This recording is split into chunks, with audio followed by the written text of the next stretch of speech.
हाँ पहलवान, सुन, मैं मिश्रा जी के यहाँ आई थी, बस निकल चुकी हैं, आ ही रही हूँ। तू जाके ना मेडिकल शॉप से ना दवाई लेके आ मेरी।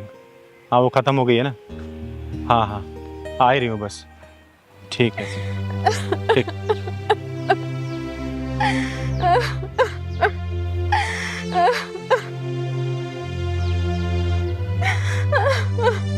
ये यहाँ पे क्यों रो रही है औरत?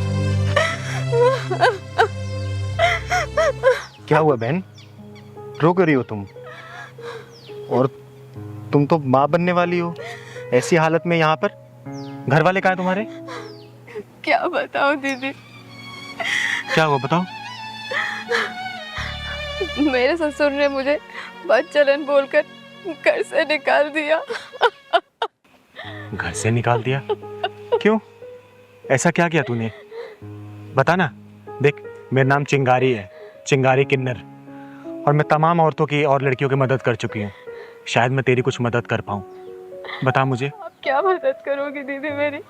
जिसके खुद के घर वाले उसकी मदद ना करें तो आप क्या मदद करोगी मेरी? बेटा, तेरा नाम क्या है? मेरा नाम सरला है दीदी। देख बेटा, जिसका कोई नहीं होता ना, उसका ये ऊपर वाला होता है, और हम ऊपर वाले के ही भेजे हुए इंसान हैं। तू चिंता मत कर, मैं तेरी हर संभव मदद करूंगी। बस तू मुझे पूरी बात खुल के बता। आज से 7 महीने पहले मेरे गांव वालों ने बड़ी धूमधाम से मेरी शादी कराई थी, और वो भी बहुत अच्छे घर परिवार में। मेरे पति फौज में थे। अच्छा बाबूजी, खुश रहो बेटा। मैं चलता हूँ। बेटा अभी तुम्हारी शादी को 10 दिन हुआ, बस हो सके थोड़ी और छुट्टी बढ़वा लेते हैं। बाबूजी, आप फौज की नौकरी जानते ही हैं, देश पहले परिवार बाद में। पर आप लोग परेशान मत होइए, मैं बहुत जल्दी आऊँगा। सरला, आप बाबूजी का ख्याल रखना, इन्हें किसी भी तरह का कोई परेशानी नहीं होनी चाहिए। अच्छा बाबूजी, अब मैं चलता हूँ।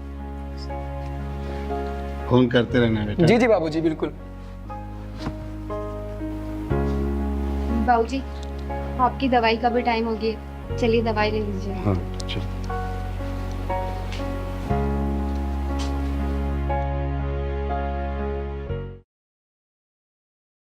अरे तो मिलिट्री हेडक्वार्टर्स फोन लग रहा है। हाँ सर, जय हिंद। जय हिंद दीनानाथ जी। दीनानाथ जी, हमें बताते हुए बहुत गर्व हो रहा है कि आपका बेटा देश के लिए शहीद हो गया।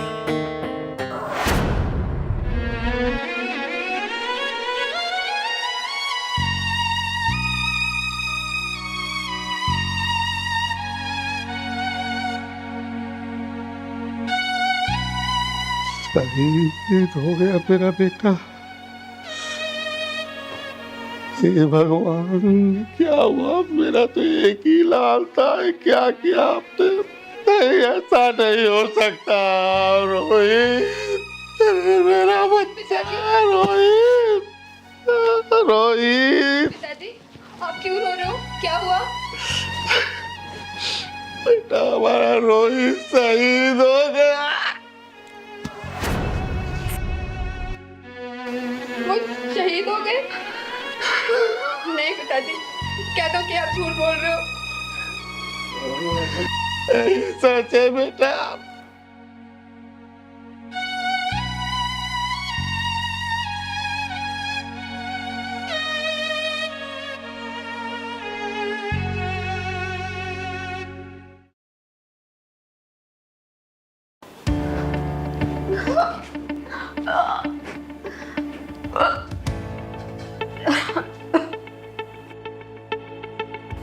बहू, ये मैं क्या देख रहा हूँ? ये किसका पाप लिए ढूंढ रही थी? हाँ बाबूजी, आप दादा बनने वाले हैं। दादा? किसका दादा? ये कहाँ मुंह काला करके आई तू? नहीं बाबूजी, आप जो समझ रहे हैं वैसा नहीं है। ये उन्हीं की निशानी है, आपके घर का चिराग। मेरे बेटे को शहीद हुए अभी 1.25 महीना नहीं हुआ और तू मुंह काला करके आ गई और कह रही मैं दादा बनने वाला हूँ। बाबूजी, ऐसा तो मत बोलिए। कम से कम वो मेरे साथ नहीं है तो उनकी ये निशानी को तो अपना समझिए। ये सब तू ना किसी और को पढ़ाइयो। इसे और अपनी मनहूस शक्ल लेके जल्दी से घर से निकल जा, दफा हो जा मेरी नजरों से। कह रहा हूं, मैं इसको अपने खानदान का नाम नहीं दे सकता, समझी?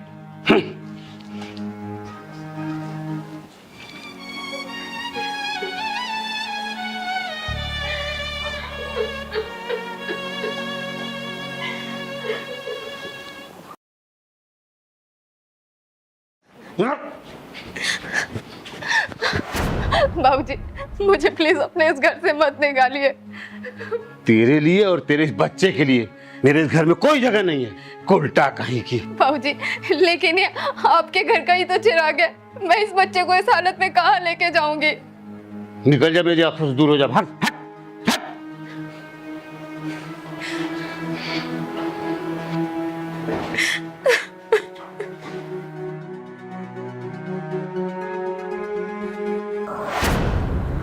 और आज पूरे 3 दिन हो चुके हैं, मैंने और मेरे इस बच्चे ने कुछ नहीं खाया।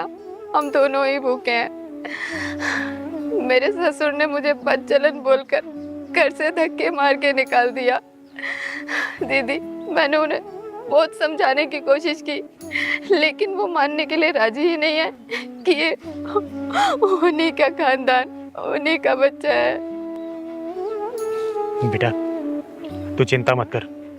तेरे ससुर को ना एक बार समझाने की मैं कोशिश करूंगी।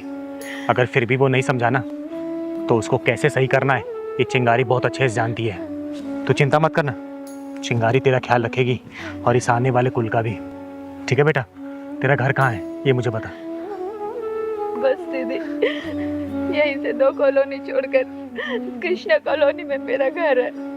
एक काम कर बेटा, मुझे अपने घर ले चल। चल तो। चलिए दीदी।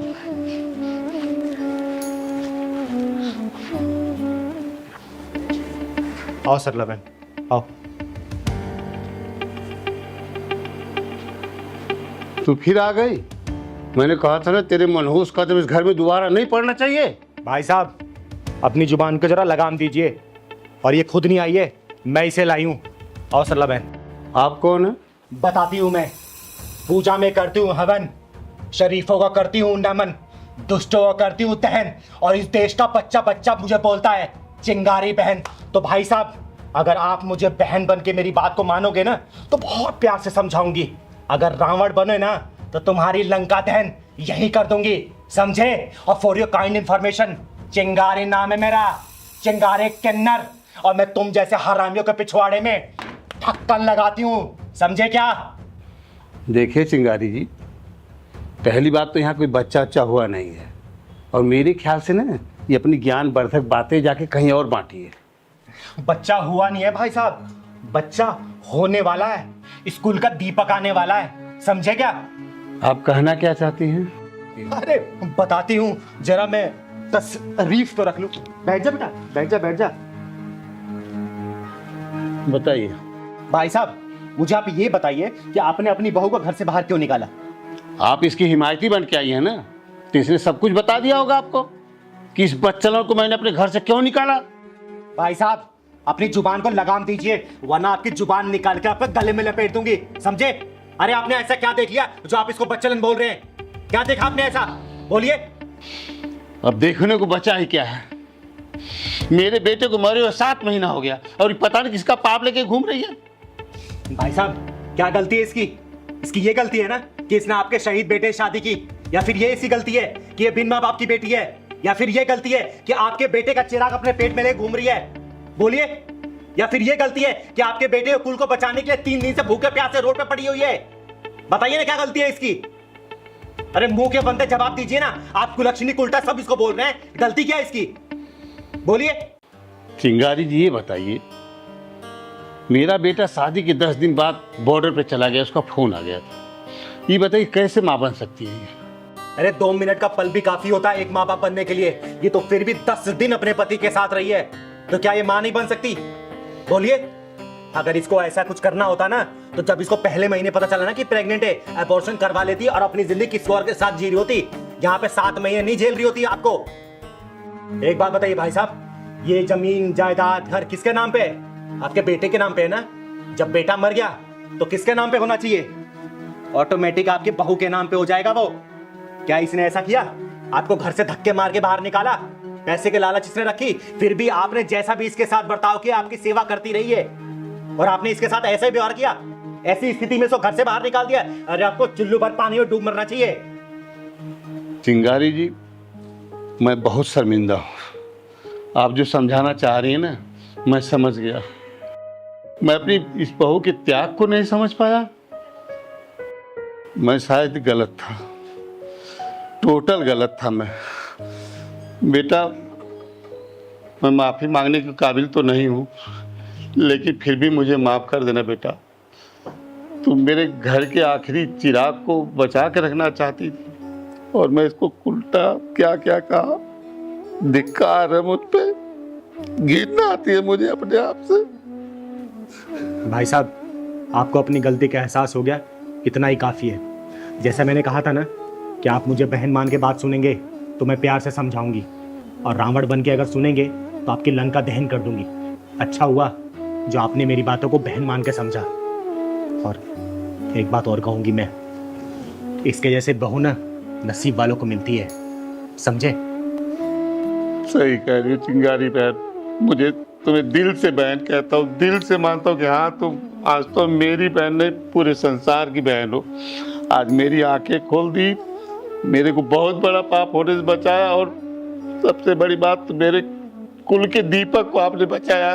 इसके लिए मैं आपको बहुत बहुत धन्यवाद देता हूँ। और बहन, आज के बाद से ना तुम्हें किसी भी चीज़ की दिक्कत नहीं होगी। अगर कभी भी कोई परेशानी हो ना तो एक फ़ोन करना। अगली बार मैं भूल जाऊंगी कि ये तुम्हारे ससुर है। ठीक है बेटा, हमेशा खुश रहो। और हाँ, जब ये लल्ला होगा ना तो बधाई लेने में जरूर आऊंगी। हाँ, जब क्यों नहीं, दोनों हाथ से लुटाऊंगा मैं अपने कुल के दीपक के लिए। आप आइएगा जरूर। मैं अभी से आपको बल्कि न्योता दे रहा हूँ कि जरूर आइएगा।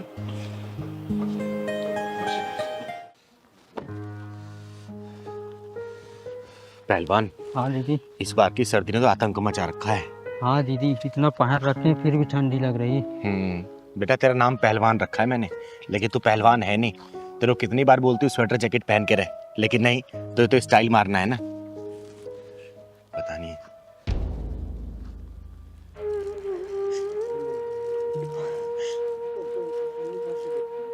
पहलवान, हाँ दीदी। इस औरत को देखना, ठंड में कैसे ठिठुर रही है। हाँ दीदी, और गर्म कपड़े भी तो नहीं पहन रखा, और पानी में काम कर रही है। चल तो चलते हैं, अगर उसके पास कपड़े नहीं हुए तो कपड़े दिला देंगे उसको। चल तो।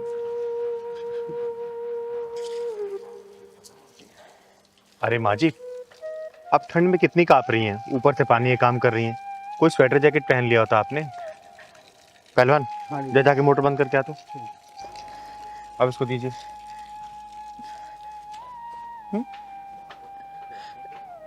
क्या करूं बेटा, काफी दिन से अपने बेटे को बोल रही हूँ एक स्वेटर ला दे। या तो उनके पास टाइम नहीं है, या वो मेरे लिए स्वेटर लाना नहीं चाहता।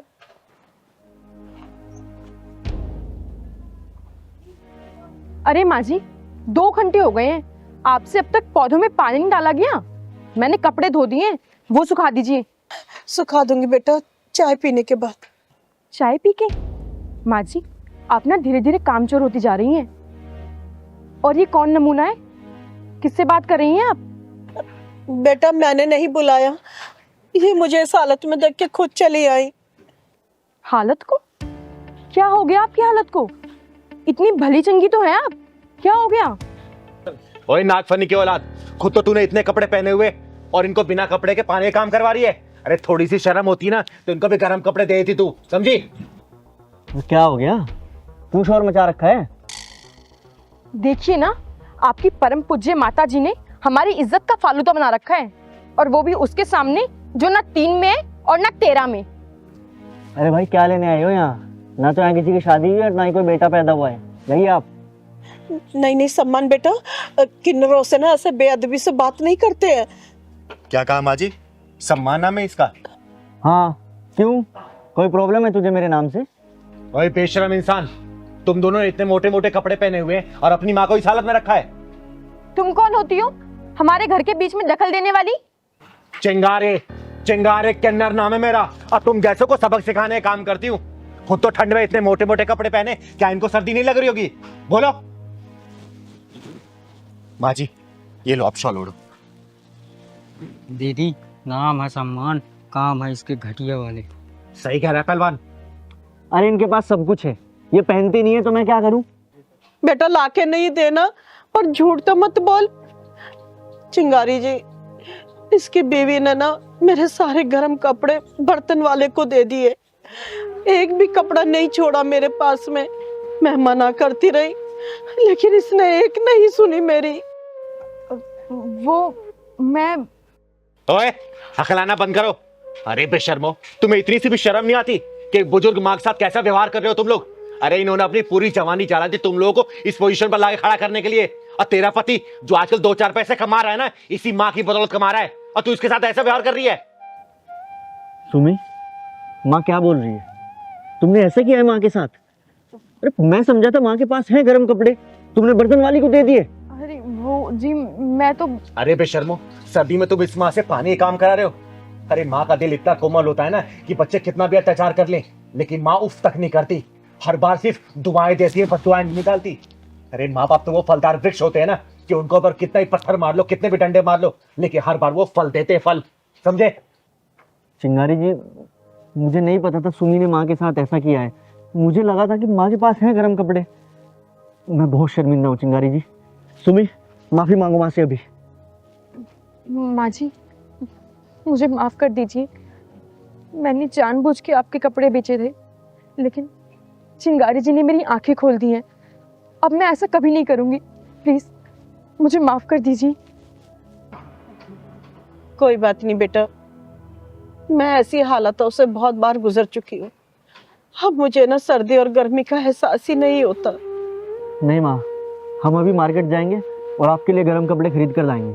हाँ हाँ माँ, आप चलिए हमारे साथ। हाँ, और हाँ, मैं आऊंगी देखने। अगर तुम लोगों ने फिर दोबारा ऐसी हरकत की ना, तुम्हारे ये पहने हुए कपड़े ना उतार दिया ना, तो मेरा नाम चिंगारी नहीं, समझे? चल पहलवान, माँ जी आप इस शॉल को ओढ़े रहिए। चल पहलवान, तुझे पता है कि आज मेरा सोमवार का व्रत है? आज पहली बार थोड़ी ना, हर सोमवार को तो दीदी रखती हो व्रत। अरे मैं भगवान भोलेनाथ के इसलिए व्रत रखती ना, ताकि भगवान भोलेनाथ मेरे गुस्से को खत्म कर दे, या फिर थोड़ा बहुत तो कम कर ही दें। भोले बाबा अगर गुस्सा शांत कर देंगे तो शनि देव चढ़ जाएंगे। अच्छा मजाक करता है तू। चल पूजा का समय हो रहा है।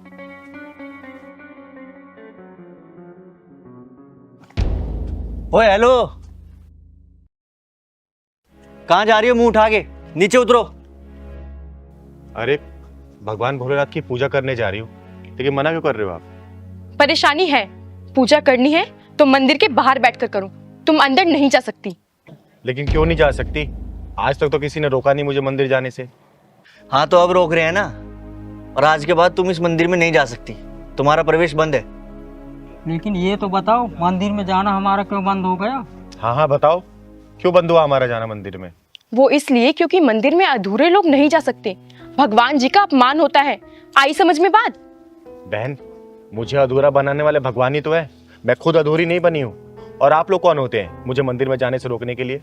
देखो, मेरा नाम सुनील है और ये मेरी वाइफ बिंदिया है, और इस सोसाइटी का प्रधान मुझे बनाया गया है, तो हमारे ही नियम चलेंगे।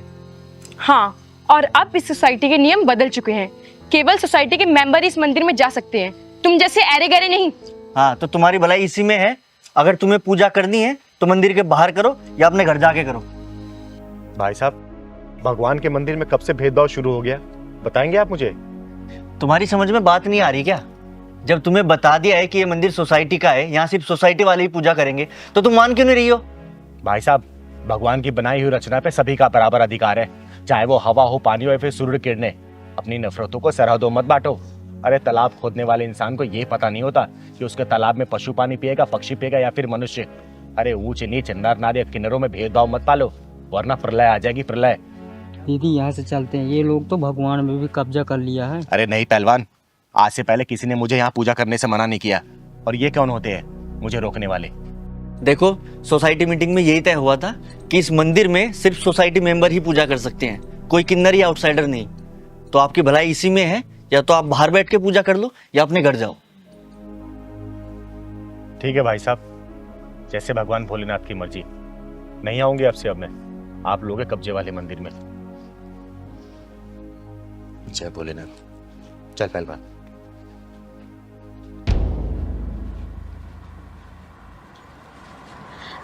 एक मिनट ड्राइवर, ये तो चिंगारी जी हैं।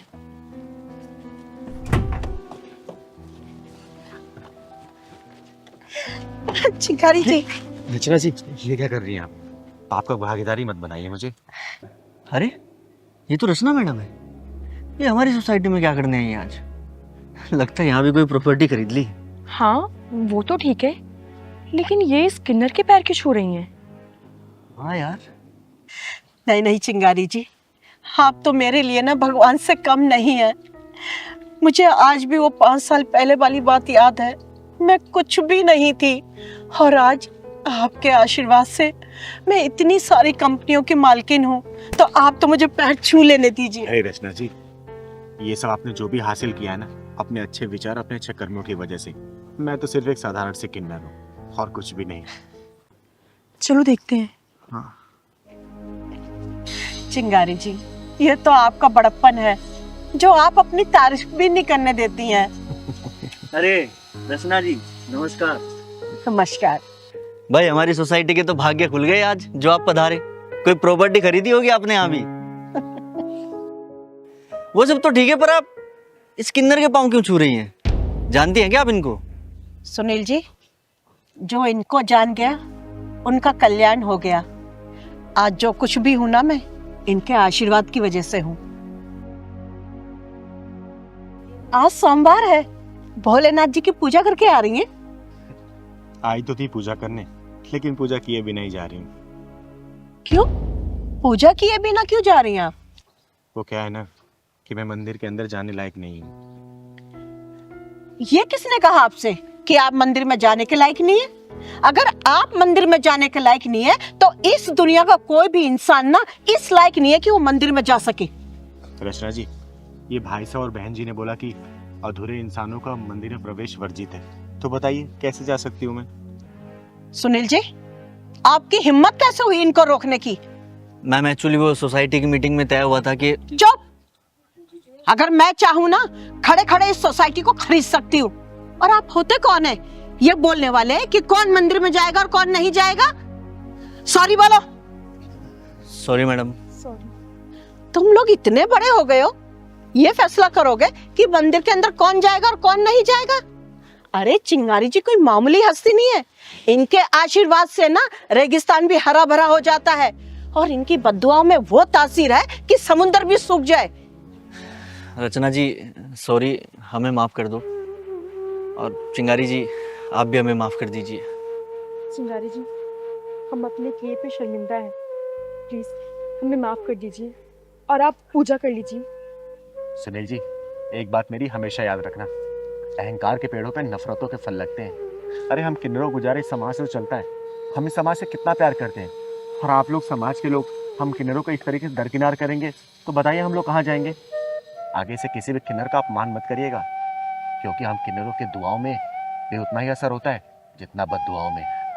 ठीक है? चिंगारी जी, इनको माफ कर दीजिए, बच्चे हैं, नादानी में भूल गए।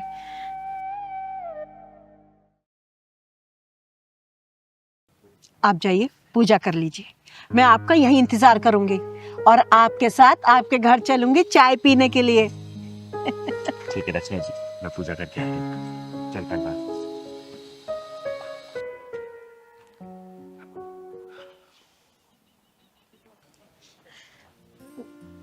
चिंगारी जी, आपके लिए कुछ और लाऊं? अरे नहीं राधा जी, पेट बिल्कुल फुल हो गया। और ये तो कहने को पहलवान है, पहलवान वाले कोई गुण नहीं है इसमें। तो फिर एक एक कप कॉफी हो जाए? हाँ, कॉफी चलेगी। हाँ। लेकिन थोड़ी चीनी कम। माँ जी, मेरी वाली कॉफी में ना थोड़ा चीनी ज्यादा डाल देना। हाँ बिल्कुल बिल्कुल। माँ जी, आपके बेटे बहू नजर नहीं आ रहे।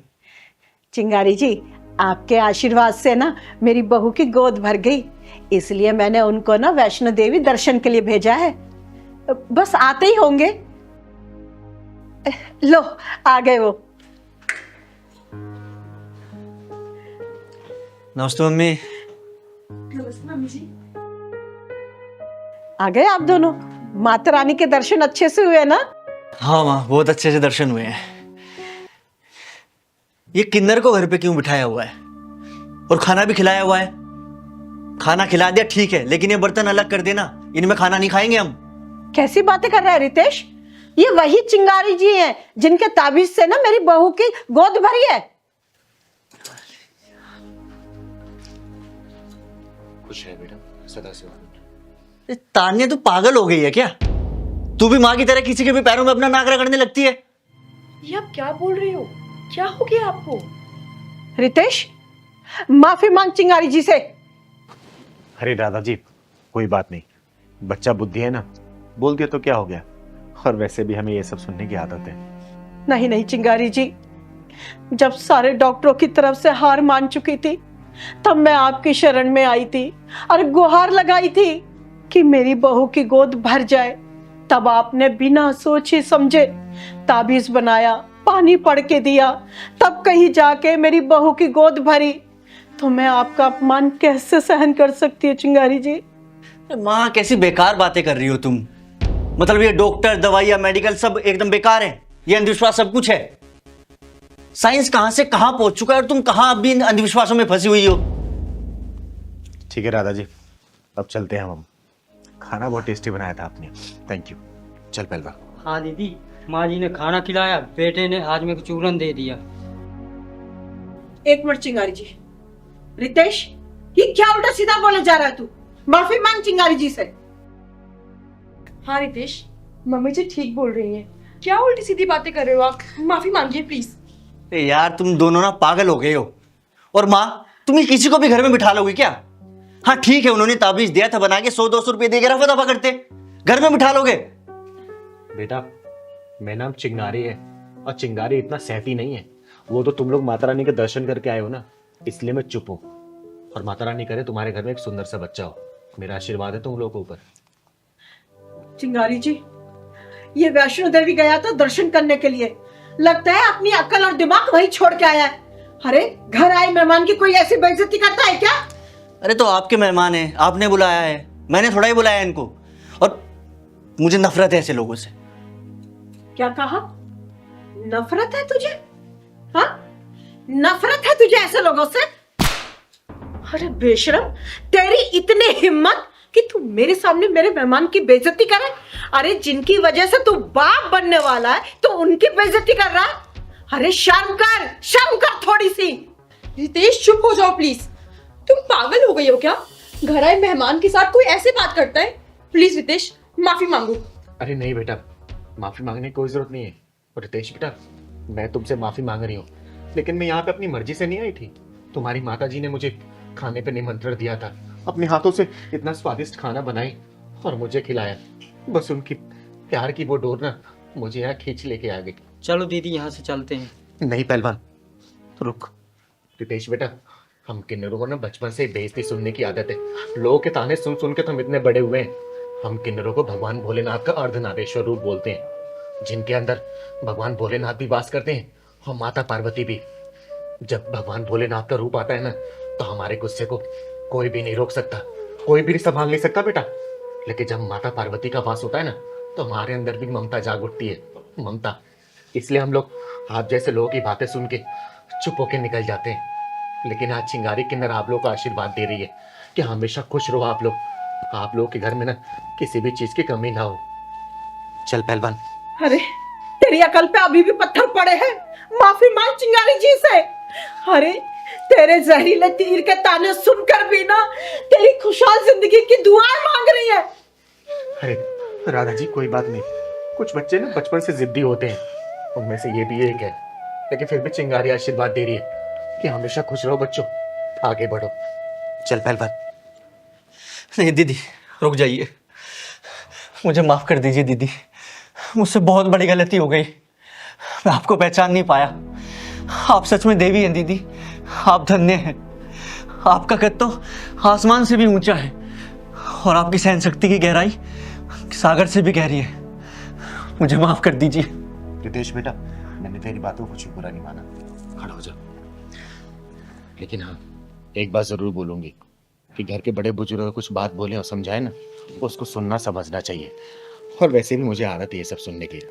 बस चिंगारी का आशीर्वाद है तुम लोगों के साथ कि हमेशा खुश रहो, तुम्हारे जीवन में किसी भी चीज की कमी ना हो। चल पहलवान। ठहरिए दीदी, हम माता रानी के दरबार से आई हैं। माता रानी का प्रसाद तो खा कर जाइए।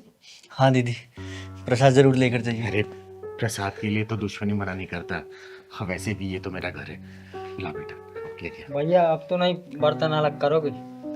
अरे भैया, अब तुमसे भी माफी मांग लेता हूँ, ऐसा तो मत बोलो।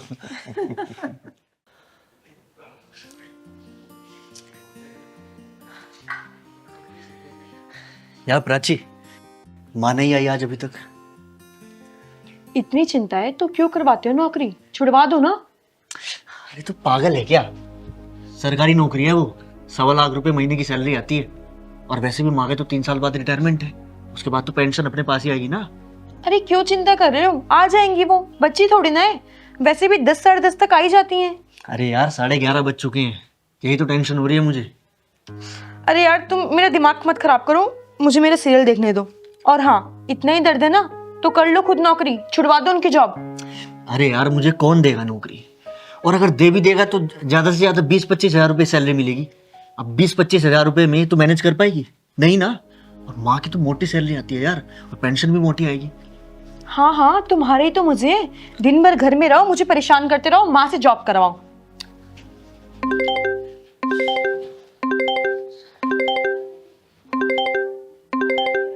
चिंगारी किन्नर? अच्छा, तो किन्नरों से भी फ्रेंडशिप चलने लगी आजकल? तो बावली है क्या? क्या बोल रही है यार?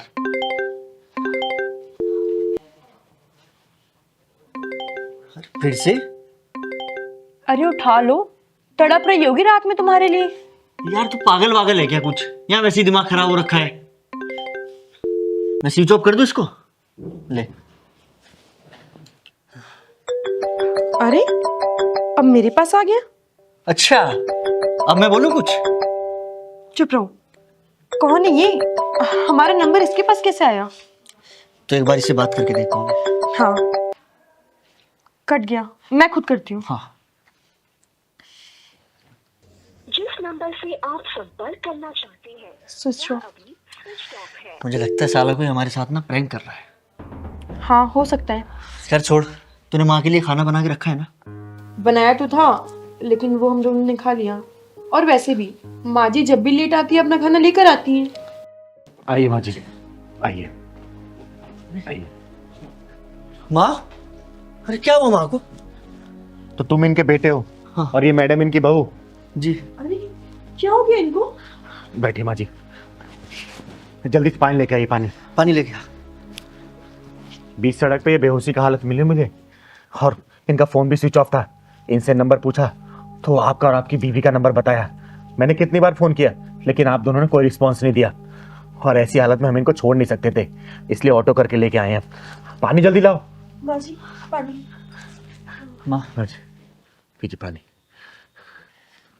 आपकी बहुत बहुत मेहरबानी, हम दोनों बहुत घबरा गए थे। तुम दोनों को देख के तो लग रहा है कि तुम लोग कितने घबरा गए होगे। अरे तुम दोनों को मैंने कितने कॉल नहीं किए, लेकिन किसी ने भी फोन नहीं रिसीव नहीं किया।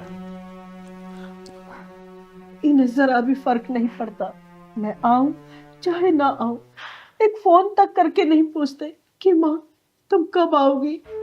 इन्हें आपकी फिक्र नहीं होगी, लेकिन आपकी सैलरी पूरी नजर होगी। वैसे माँ जी क्या काम करती हैं आप, जो इतनी रात तो घर आ रही थी? मैं रेलवे में जॉब करती हूँ। 1 तारीख को जैसे ही तनख्वाह आती है ये मुझसे ले लेते हैं।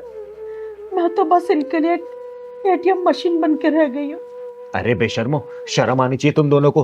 कब तक इनका खून नहीं छोड़ के इनके पैसे पे ऐश करते रहोगे, नालायको। अरे वो तो शुक्र मनाओ कि हम दोनों रास्ते से गुजर रहे थे और इनकी हालत हमने देखी। कोई बस या ट्रक वाला इनको रौंद के चला जाता, फिर क्या करते तुम लोग, बोलो? चिंगारी जी, मेरे मरने से इन लोगों को कोई दुख नहीं होता, अरे उल्टा तो इनकी चांदी हो जाती। मेरी सैलरी, मेरा बीमा क्लेम, मेरा फंड सब इनको मिल जाता, इन्हें क्या दुख होता मेरे मरने का। ऐसा तो मत बोलो माँ। माँ जी प्लीज ऐसे मत बोलिए, मैं इनको भेजने ही वाली थी आपको देखने के लिए। अरे नालायको, चुप रहो, कितना झूठ बोलोगे। अरे तुम लोगों ने इतना भी जानने की कोशिश नहीं की कि एक नंबर से बार बार दोनों के नंबर पे फोन आ रहा है, कम से कम उठा के बात तो कर ले। वो तो मेरा फोन स्विच ऑफ हो गया, नहीं तो तुम दोनों का ना फोन पे उतार दी होती मैं। दीदी हमने सोचा कि कोई प्रैंक कॉल है। हाँ दीदी, हमें ऐसा ही लगा, इसलिए हमने कॉल रिसीव नहीं की। अरे नालायको, कभी सोचा तुम लोगों ने, जब बच्चा छोटा होता है ना तो माँ बाप परेशान हो जाते हैं जब वो समय पे घर पे नहीं पहुंचता, लेकिन वही जब बच्चा बड़ा हो जाता है ना और माँ बाप थोड़ी देर के लिए अगर बाहर निकल जाते हैं तो उसके शक्ल में परेशानी नहीं दिखती। बच्चा तो अपनी मौज मस्ती में रहता है। ये मत भूलो, ये तुम्हारा आने वाला कल है। कल को तुम इसी पड़ाव में आओगे और तुम्हारा बच्चा भी अगर तुम्हारे साथ ऐसा व्यवहार करेगा ना तो तुम लोग अपने आप को बर्दाश्त नहीं कर पाओगे, समझे? और माँ की कद्र करना सीखो। जिसकी माँ नहीं है ना उससे पूछना कि माँ की कद्र क्या होती है, माँ की वैल्यू क्या होती है, माँ की प्रेजेंस क्या होती है लाइफ में। लेकिन तुम्हारी जब माँ है ना तो माँ की कद्र ना समय पे कर लो। कल को ये माँ नहीं रहेगी ना तो तुम लोग अपना सर पीटते रहोगे, लेकिन माँ ये कभी वापस नहीं आएगी, समझे इस बात को? हमें माफ़ कर दो, हमसे बहुत बड़ी गलती हो गई और आपकी बहुत बहुत मेहरबानी कि आप हमारी माँ को घर तक ले आए। और हाँ दीदी, आज के बाद किसी भी अननोन नंबर से कॉल आएगा ना तो हम लोग ज़रूर रिसीव करेंगे। माँ जी मुझे माफ कर दीजिए, ऐसी गलती दोबारा कभी नहीं होगी और हम आपका पूरा ध्यान रखेंगे। अपनी माँ की सेवा करो और कुछ दिनों तक ना इनको ड्यूटी जाने से मना करो, समझे? और किसी अच्छे डॉक्टर को दिखाओ इनको, ठीक है माँ जी? अपना ख्याल रखिएगा, मैं चलती हूँ। नमस्ते। चल पहलवान, और हाँ कल मैं आऊँगी, याद रखना।